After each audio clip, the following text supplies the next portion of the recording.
হঠাৎ পিকনিক স্পটে ফাটল বাজি, আতঙ্কিত হয়ে পড়লেন স্থানীয়রা।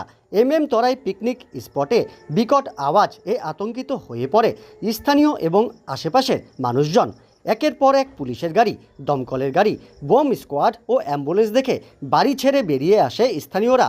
পুলিশের পক্ষ থেকে সকলকে সরিয়ে নিরাপদ স্থানে পৌঁছে দেওয়া হয়। পুলিশ সূত্রে খবর, দীপাবলি ও কালী পুজোর সময় বাজেয়াপ্ত করা 80 কেজি নিষিদ্ধ শব্দবাজি নিষ্পত্তি করা হলো বাগডোগরার তরাইয়ে।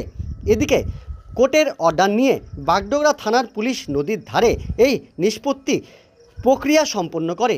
ঘটনাস্থলে উপস্থিত ছিলেন সিআইডির বোম স্কোয়াড, দমকল বিভাগ, অ্যাম্বুলেন্স, ডাক্তার এবং পুলিশ কর্তারা। তবে হঠাৎ একের পর এক বাজির আওয়াজে ভয়ভীত হয়ে পড়েন স্থানীয়রা। পরে প্রশাসনের পক্ষ থেকে তাদের পুরো বিষয়টি অবগত করা হয়।